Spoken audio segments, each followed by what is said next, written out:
Good morning, trainees.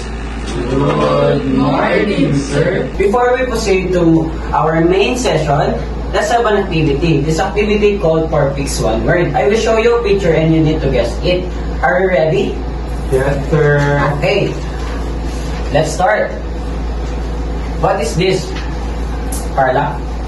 It's projector, sir. Okay, that's it. Your answer is correct.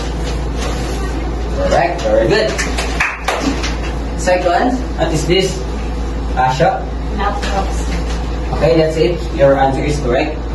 Very good. We are going to master the tools that bring you to those life. Our session for today is about utilizing an electric media in facilitating learner training.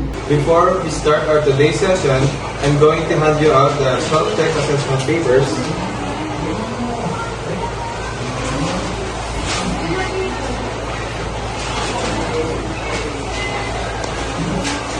Today we will learn on how to inspect electronic media equipment in accordance with the specified checklist. Proper inspection helps ensure that the equipment is safe, complete, functioning properly before use. First, secure the inspection checklist and gather all the electronics and media equipment needed such as laptop and projector.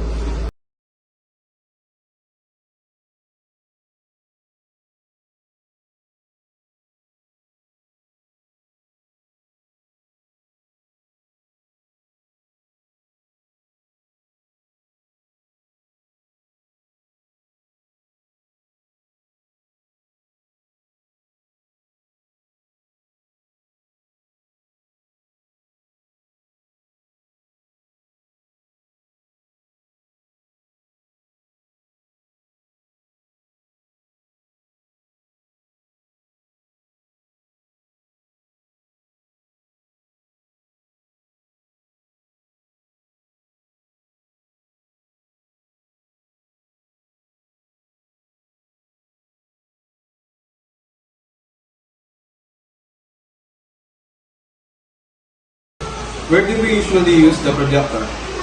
We usually use the projector in the workplace, schools, meetings, and video presentation. Parts of the projector. One is the lens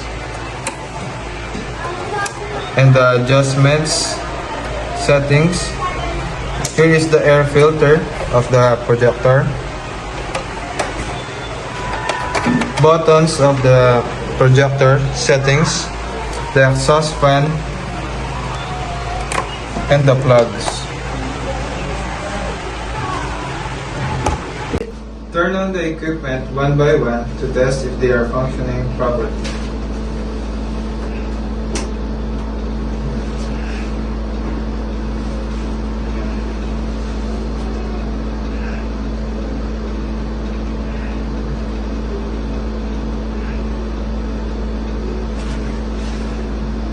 Inspect all accessories and connections such as HDMI, USB ports, batteries, and remote controls. So there are health and safety hazards in utilizing electronic media and facilitating training. When facilitating training via electronic media, the hazards generally fall into three main categories. There are ergonomic, visual, psychological, or physical hazards. So for our ergonomic hazard, prolonged sitting and poor workstation setup during digital training can lead to musculoskeletal disorders. Type of these are static posture. Sitting in one position for hours can causes muscle fatigue and restricts blood flow. Second is poor chair or desk alignment. Lack of lumbar support, incorrect desk height, or screens placed too high or low can cause neck, shoulder, and lower back strain. And also repetitive strain injuries or the RSI. This is the continuous typing or mouse clicking without adequate breaks can strain tendons in the wrist or hands. For the visual and auditory hazards, these are the electronic screens and audio equipment can strain our primary senses. Example of this is the computer vision syndrome. Symptoms of this include dry eyes, blurred vision, headaches, and double vision, often caused by glare, poor lighting, or forgetting to blink. And the next one is the blue light disruption. This is the exposure to blue light late in the day can suppress melatonin production, disrupting sleep cycles. And also acoustic shock or the hearing loss. Using headphones at high volumes during virtual sessions can damage hearing over time. And the last one is the psychological and environmental hazards. This is the digital environment itself can impact mental well-being and physical safety. So example of this is the techno stress and digital fatigue, or also called the Zoom fatigue. It is the constant focus on a screen, and the pressure of being on camera can cause cognitive overload. Next is the trip hazards, usually from cables. In physical training rooms adapted for electronic media, loose power cords, charger cables, and AV wires present a major tripping hazard. And lastly is the VR-induced disorientation. So if utilizing virtual reality or the VR, users may experience motion sickness or the cyber sickness, spatial disorientation, or collide with physical objects. So now that we're done in inspecting the equipment, we're now going to identify if there are any abnormalities, faults, and we're going to anticipate any problem with our equipment.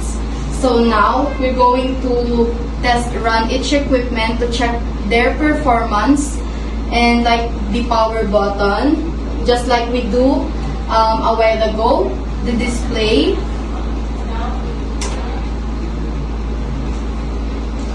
and control function.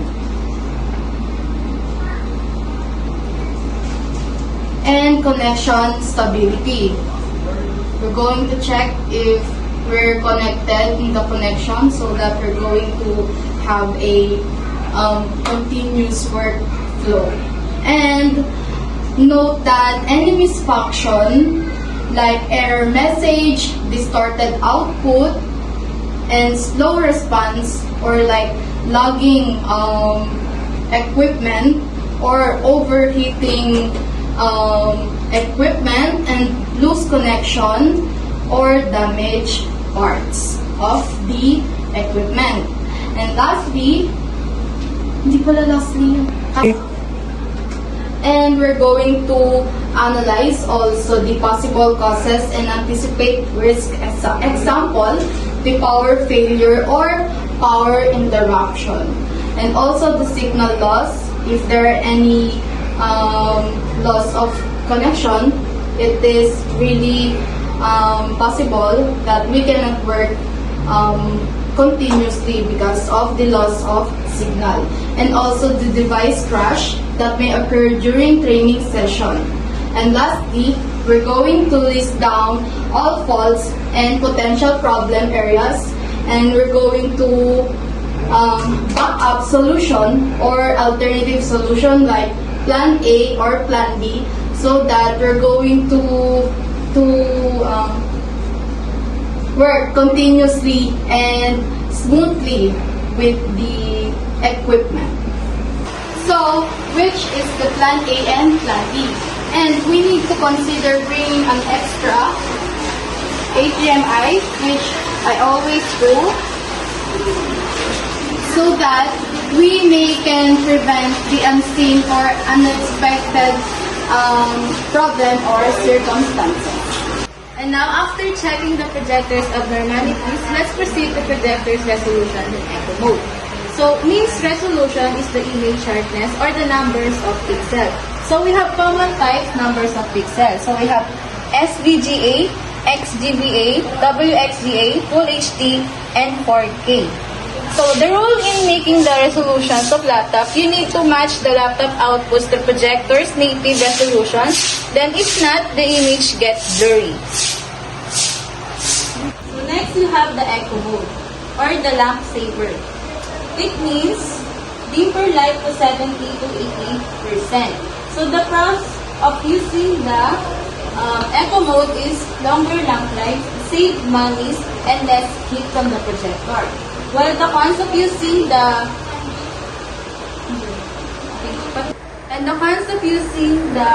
eco mode is dimmer image, less punchy colors. So when to use the eco mode is to dark rooms, small groups, and text-heavy slides. While you can avoid using the eco modes when it is bright rooms, or the larger crowds, or the color critical food photos.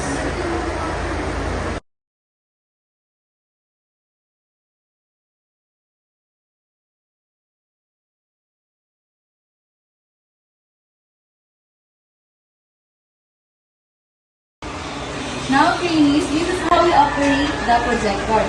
So this is the zoom in and zoom out.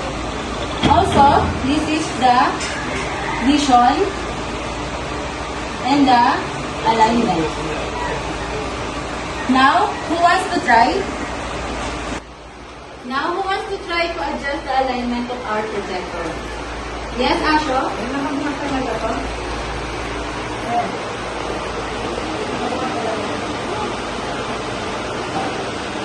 Okay, then. And now for the vision of our projector, who wants to try? Yes, Diesel?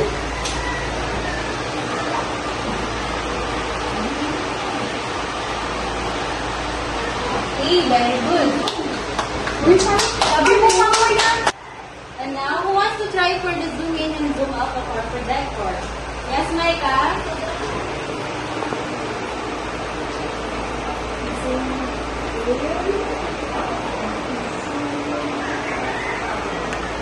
Okay, very good. And last, who wants to try to adjust the vertical and horizontal line of our projector? Yes, Adrian?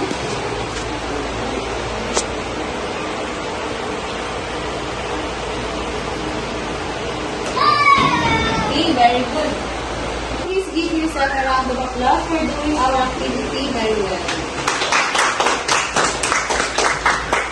So now we will apply what you have learned in today's training session. And we will apply what you have learned with the discussion. And who wants to try to operate all of this equipment? Yes?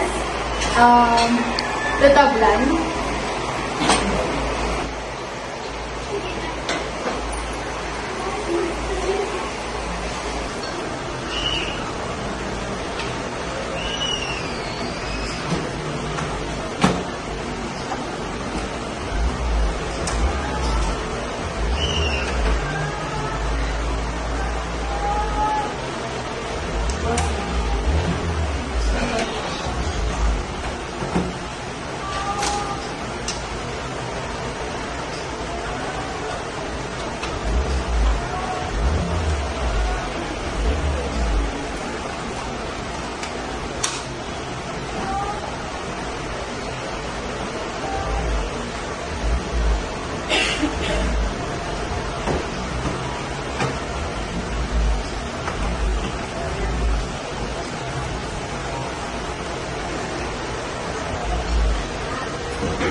Okay, you may sit and thank you, Joseph. So class, let us give a round of applause for Joseph. So for our session, we will talk about the diagnostic and maintenance of our equipment. You need to treat your equipment well so it will last. So I will introduce to you the key strategies when we can help our maintenance to be functioning well. So the first one is you need to preventive maintenance. Clean the projector air filter every 100 hours, and you need to use microfiber cloth for cleaning the lens, like this.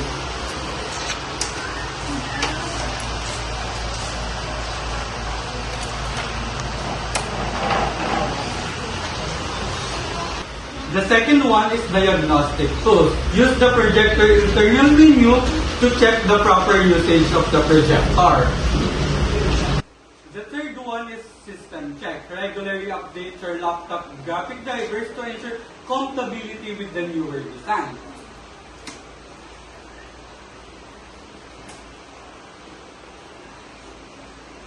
We are done on our training. Let's have a 15-item evaluation. The instruction for this evaluation is choose the letter of the correct answer. Erasures or alterations are considered wrong. Please answer.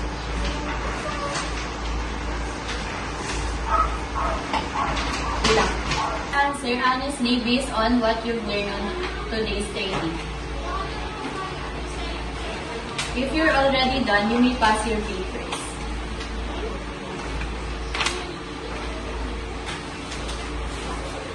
You're actively participating on today's training. Hope you learn a lot for our training today.